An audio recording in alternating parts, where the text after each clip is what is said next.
여러분이 아는 것처럼 그 서부 개척 시대에 금을 찾아다니는 사람들이 많이 있었습니다. 광활한 땅을 다니다가 금맥 하나만 발견하면은 하루아침에 그 사람은 말 그대로 부자가 됩니다. 그러기에 많은 시간, 많은 물질을 투자해서 금맥을 찾아다니는 사람들이 많이 있었습니다. 한 사람이 오랜 시간 끝에, 오랜 노력 끝에 하나의 금광을 발견합니다. 어떻게 했을까요?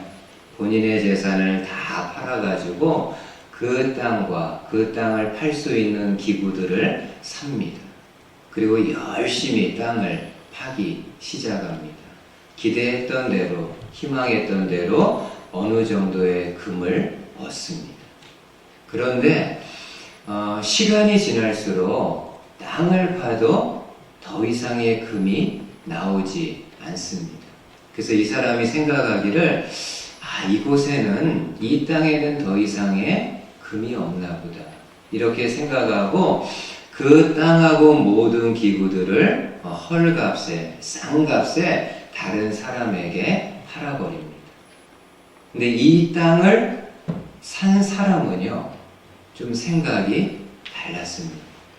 분명히 이 땅에서 어느 정도의 금이 나온 땅인데 좀 더 열심히 파들어가면은 금이 나오지 않을까. 그래서 마음을 새롭게 해서 열심히 땅을 파기 시작합니다. 근데 이게 웬일입니까? 한 1m 정도를 파니까는요, 그 밑에는 지금까지 나왔던 금의 양과는 비교할 수 없는 엄청난 양의 금이 그 밑에 있는 겁니다. 참 안타깝죠.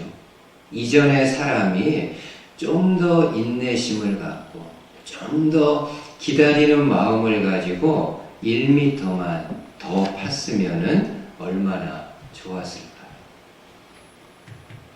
여러분, 우리가 기도할 때 어떤 마음으로 혹은 어떤 태도로 기도해야 하나님의 응답, 하나님의 그 앤서를 좀 기대할 수 있을까요? 뭐 수학 공식처럼 공식이 있는 것은 아닙니다. 이렇게 기도하면 반드시 응답받는다. 뭐 이렇게 공식이 있는 것은 아니지만은, 그럼에도 누가복음 18장에서 우리가 잘 아는 이야기지만은 아주 중요한 사실 하나를 말씀하는데, 그것은 바로 1m를 더 파는 마음으로 기도해야 된다는 가르침입니다.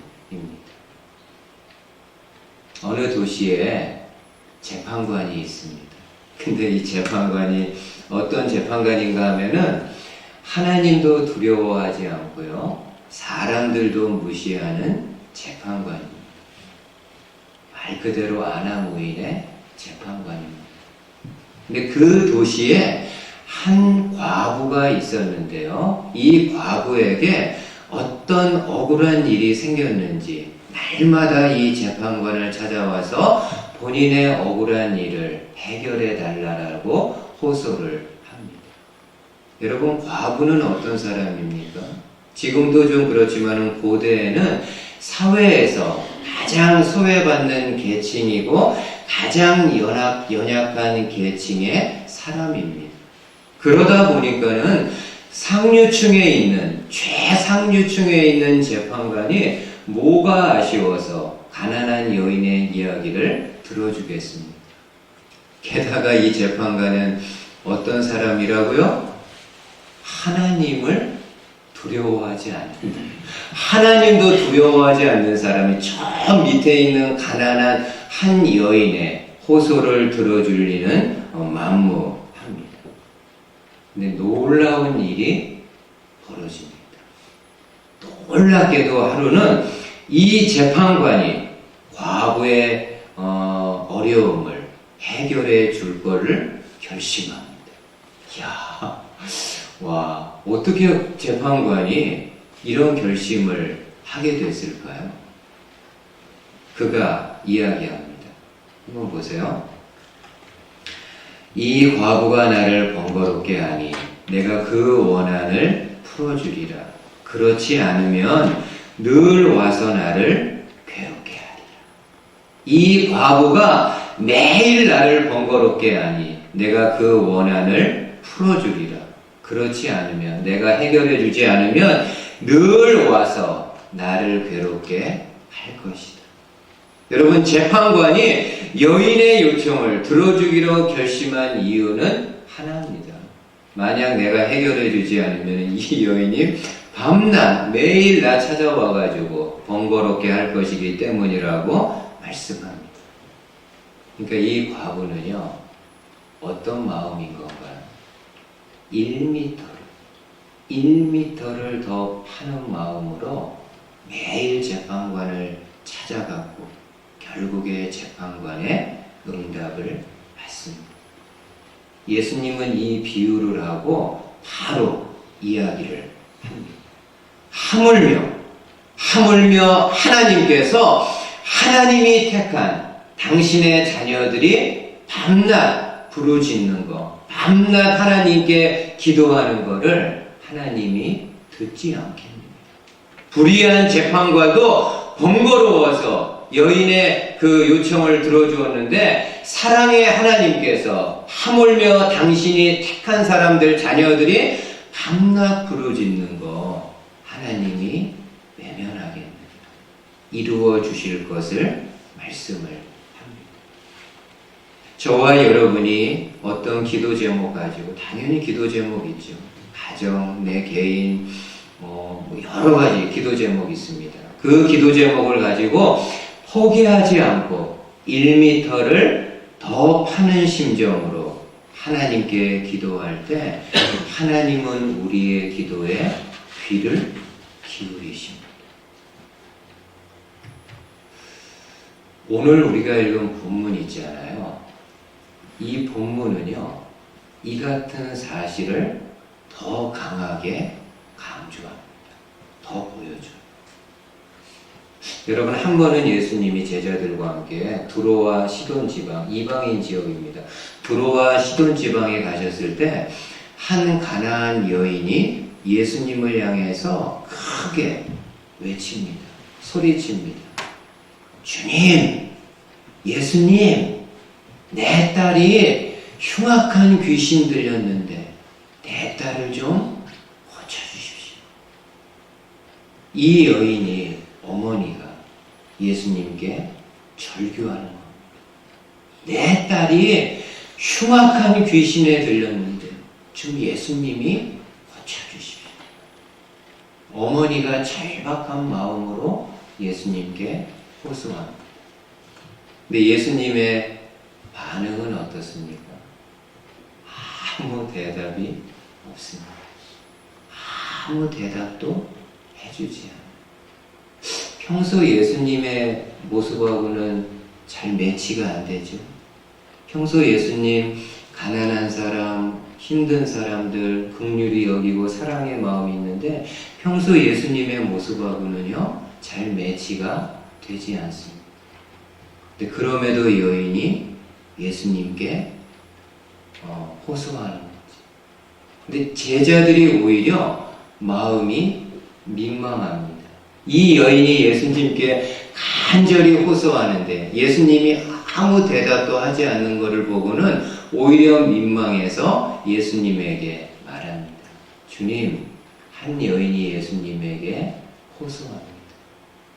그때 예수님이 제자들에게요 또 이런 서운한 이야기를 합니다. 보세요. 나는 이스라엘 집에 잃어버린 양 외에는 다른 데로 보내심을 받지 아니하였다. 무슨 말입니까? 나는 유대인인데, 유대인으로 태어났고 유대인인데 유대인들을 위해서만 일하지 다른 이방인들 위해서 일하지 않는다. 너무 냉정하게 선을 그어버립니다. 난 유대인들을 위해서만 사역하지 유대인들의 아픈 것, 유대인들의 힘든 것을 위해서만 일하지 이방인들은 내 안중에도 없다라고 이야기를 합니다. 그럼에도 여인은요 포기하지 않고 예수님 앞에 옵니다. 그리고 엎드려서 계속 간구를 합니다. 도와달라. 내 딸을 좀 긍휼히 여겨달라. 좀 이 정도면은 예수님이 본래의 모습을 드러내야 되지 않을까요? 근데 여인이 포기하지 않고 엎드려서 호소하는데도 예수님이 아예 그 여인 면전에다, 얼굴에다 대고요, 이렇게 말합니다. 한번 보세요. 충격이죠. 자녀의 떡을 취하여 개들에게 던짐이 마땅치 아니하니라. 자녀의 떡을 취하여 개들에게 던져주는 거 옳지 않다고 말씀합니다. 자, 지금 예수님이 본인 앞에 있는 여인을 무엇과 같다고 이야기하는 겁니까? 개와 같다. 자, 이런 모욕이 어디 있습니까? 누군가 나를 향해서 개와 같다. 너는 개다. 얼마나 이게 모욕입니까? 얼마나 수치스러운 일입니까? 웬만하면은 이 여인이 뭐 이딴 인간이다 이제 하고 그냥 가버릴 것 같은데요. 그렇게 하지 않습니다. 그럼에도 이 가난한 여인은요, 1m를 더 파는 마음으로 예수님께 이렇게 호소합니다. 한번 보세요. 너무 귀해요. 여자가 가로되 주여 올소이다마는 개들도 제 주인의 상에서 떨어지는 부스러기를 먹나이다. 주님, 옳습니다. 당신이 한 말씀 옳습니다. 그러나 개들도 제 주인의 상에서 떨어지는 부스러기는 먹습니다. 여인이 뭐라고 이야기합니까? 예수님, 당신 말씀 100번, 1000번 맞습니다. 나는 개 같은 인간입니다. 아무 보잘것없고 비천하고 가치 없는 그런 인간입니다. 그러나 개들도 보면은 주인의 상에서 떨어지는 부스러기 조각들은 먹습니다. 이방인인 나에게도 부스러기 같은 은혜 한 조각만 주신다면은 그 은혜로 내 딸이 살 수 있다라고 이야기합니다. 이 가난한 여인 1m를 더 파는 심정으로 예수님 앞에 호소했을 때 결국에는요, 우리 주님으로부터 응답을 받습니다. 딸이 나음을 얻게 됩니다. 우리는 여러분 이 사건들을 통해서 두 가지를 좀 교훈을 받을 수 있습니다. 여러분, 첫 번째로 부스러기 은혜를 구하는 여인의 마음은 한마디로 다르게 말하면은 절박한 기도라고 할 수 있어요.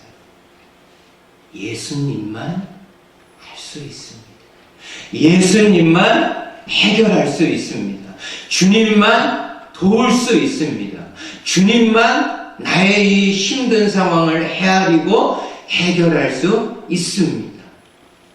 이런 절박한 마음. 근데 오늘 저와 여러분들은 어떠세요? 부모님도 생각하고 자녀들도 생각해보세요. 나는 하나님을 향해 얼마나 절박한 마음을 가지고 있는지. 부스러기 은혜, 뭐 많은 것도 바라지 않고 하나님의 작은 은혜의 한 조각이라도 좋으니 나에게 허락해달라는 절박한 그런 마음이 있는지. 별로 없어요. 여러분들에게 하는 얘기가 아니라 저에게 하는 얘기. 목사인 저도요, 글쎄 이 여인들처럼 이렇게 절박한, 근데 세상 일에는요, 내가 하는 일에는 절박해요. 그죠? 어떤 일이 잘 안 되거나 어떤 일이 꼬여 있을 때는 막 발을 동동 구르면서 그 문제 해결해 보려고, 그 문제 어떻게 처리해 보려고 정말 절박한 마음으로 매달립니다. 하나님께는 그렇게 절박한 마음 갖지 않습니다. 그럼에도 성경은, 주님은 이렇게 말씀하죠. 나를 간절히 찾는 자가 나를 만난다. 여러분, 어떤 사람이 하나님 만날 수 있다고 이야기하나요? 그냥 냉커피 마시면서 하나님 만나주시면 땡큐, 안 만나주셔도 no problem. 이런 사람은요, 하나님이 안 만나요. 그러나 간절히 절박한 마음으로 주님이 지금 나를 만나주지 않으면, 주님이 지금 나를 도와주지 않으면 내가 살 수 없습니다. 이런 간절한 마음을 갖는 사람이 하나님을 만날 수 있다고 말씀합니다. 바라기는 우리 부모님들, 자녀들이 어려운 일이 있을 때마다 사람 찾아가서 절박하게 엎드리기 이전에 하나님께 간절히 절박한, 이 여인들처럼 절박한 마음으로 하나님의 도움을 구하고 그 하나님의 도움을 경험할 수 있는 저와 여러분들 되실 수 있기를 주님의 말씀으로 축복을 드립니다. 두 번째로 하나 더요. 부스러기 은혜를 구하는 여인의 마음은 only once, 한 번만 꼭의 마음이에요. 한 번만 꼭. 여러분, 지금 예수님은 여인의 간구를 계속해서 거절을 하죠. 그렇다고 여러분 오해하지 마세요. 예수님이 이 여인을 무시하거나 여성이라고 성차별하는 거, 또 이방인이라고 차별하는 거 결코 아닙니다. 지금 예수님은 이 여인의 믿음, 이 여인의 마음을 시험하고 있는 것이고, 조금 더 넓은 차원에서는 오늘날 이 말씀을 보는 사람들이 어떤 마음으로 하나님 앞에 나아가고 어떤 마음으로 하나님께 기도해야 되는지를 보여주시기 위함입니다. 이 여인은요, 계속되는 예수님의 거절에도 불구하고 포기하지 않고 only once, 한 번만 꼭 은혜 베풀어 주십시오. 심지어는 예수님이 본인을 향해서 개라고 하면서 은혜를 줄 수 없다고 이야기함에도 불구하고 그럼에도 포기하지 않고 한 번만 꼭, 두 번도 원하지 않고 한 번만 꼭 내 딸을 도와달라고 요청을 합니다. 이렇게 한번 여러분 생각해 보세요. 제 경우지만은 저희 집에 두 대의 차가 있습니다. 다 이렇게 좀 차이가 있죠. 근데 안전벨트를 맬 때 두 대의 차가 좀 차이가 있습니다. 한 대는 제가 이렇게 잊어버리고 안전벨트를 안 매잖아요. 그러면은 처음에 안전벨트를 매라는 시그널을 한번 이렇게 길게 줍니다. 길게 한번 줘요. 그리고 조금 시간이 지나면은 더 이상의 사인을 주지 않습니다. 그러다 보니까는 어떤 때는 그냥 깜빡 잊고 안전벨트를 못하는 경우도 있습니다. 근데 다른 차는 달라요. 제가 안전벨트 안 하잖아요. 그러면은 계속해서 신호를 줍니다. 안전벨트 매라. 계속해서. 그러니까는 하기 싫은데 귀찮아서라도 안전벨트를 하게 됩니다. 마찬가지로 우리가 하나님께 포기하지 않고요, 계속해서 시그널을 보내는 거예요. Only once, 한 번만 꼭 나를 도와주십시오. 이런 마음으로 하나님 앞에 기도할 때 하나님의 은혜를 받을 수 있습니다. 우리 어른들은 잘 알지요. 바람과 함께 사라진다. 혹시 모르겠어요. 우리 자녀들도 고등학교 학생들 학교에서 이 책을 좀 읽어보라고 추천을 하는지. Gone with the wind. 그렇죠? 바람과 함께 사라지라. 정말 어마어마하게 팔린 책입니다. 영화로도 크게 흥행을 했고요. 우리가 흔히 쓰는 베스트셀러라는 말이 있잖아요. 그 말이 이 책 때문에 나왔다고 어마어마하게 팔려나가니까는 거기에서 베스트셀러라는 단어가 나왔다고 합니다. 근데 이 책이요, 그렇게 유명세를 타기까지는 처음은 굉장히 서글프고 비참합니다. 이 작가가 마가렛 미첼 아닙니까? 미첼이 대학을 졸업하고 신문사에 취업해서 기자로 이제 일하다가 다리가 다쳐가지고 더 이상 회사 생활을 할 수 없게 됩니다. 그리고 이제 그때부터 본인이 평소에 좋아하던 글을 쓰기를 시작을 합니다. 10년에 걸쳐가지고요, 바람과 함께를 씁니다. 10년 동안 이 한 작품을 쓴 거예요. 자, 그러면 이제 어떻게 해야 되나요? 그 다음이 출판을 해야 되잖아요. 출판사가 출판을 해줘야 되잖아요. 근데 마가렛 미첼은 그냥 대학교 나와가지고 기자로 일하다가 쓴 무명의 알려지지 않은 작가예요. 어느 출판사가 이 무명의 작가의 작품을 흔쾌히 출판을 하겠습니까? 안 해주죠. 3년에 걸쳐가지고 여러 출판사를 다녔지만은 하나같이 다 리제 읽어보지도 아마 않았을 겁니다. 근데 어느 날 마가렛 미첼이 맥밀란 출판사라는 곳을 또 찾아갑니다.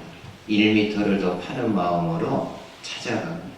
근데 마침 편집장이 출장 가기 위해서 기차역으로 떠난 후였습니다. 미첼이 급히 뒤따라가서 기차에 오르려고 하는 편집장에게 본인의 이 책의 원고를 건네면서 이야기합니다. Only once. 한 번만 꼭 읽어주십시오. 한 번만. 기차 안에서 한 번만 꼭 읽어달라고 사정을 합니다. 편집장이 엉겹결에 원고를 받았습니다. 근데 관심이 없죠. 모르는 여인입니다. 그래서 기차 그냥 선반에다 올려놓고 가는데 조금 이렇게 기차를 가다 보니까는 승무원이 한 정보를 본인에게 전해줍니다. 마가렛 미첼이 또 급히 우체국에 가가지고 이 사람에게 정보를 친 겁니다. 정보는 뭐 길게 칠 수 없으니까 짧게 딱 나와 있습니다. Read only once. 한 번만 읽어주십시오. Please read only once. 한 번만 읽어주십시오. 별로 관심이 없습니다. 근데 기차가 가는데요, 2번, 3번, 계속해서 정보가 옵니다. 그러니까 이 좀 생각 없던 편집장도 미안해가지고요, 원고를 내려가지고 이제 읽어보기 시작을 합니다. 너무 재밌는 책이, 너무 스펙타클하고 너무 재밌는. 그래서 출장지까지 도착할 때까지요, 그 원고를 다 읽고 출판을 결심을 합니다. 그래서 맥밀란 출판사에서 나와가지고요, 오늘날로 하면 정말 대박이 났죠. 출판사를 거의 먹여 살렸죠, 이 책이. 저는 개인적으로 마가렛 미첼을 생각할 때마다 오늘 본문에 그 가나안 여인이 연상이 됩니다. 한 번만 내 딸을 구해 주십시오. 예수님 무관심. 한 번만 내 딸에게 은혜를 주십시오. 예수님이 무시하죠. 한 번만 꼭 내 딸을 좀 돌아봐 주십시오. 이렇게 여인이 중단 없이 포기하지 않고 기도했을 때 하나님의 주님의 마음을 움직이는 능력의 기도가 됩니다. 혹시 여러분들 가운데 어떤 기도 제목이 있는데 오랫동안 이루어지지 않아서 그냥 포기하고 있는 그런 기도 제목 있습니까?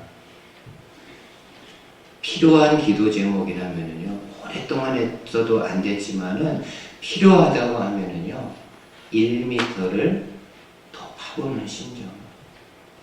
하나님께 only once, 한 번만, 두 번도 아닙니다. 한 번만 이 제목,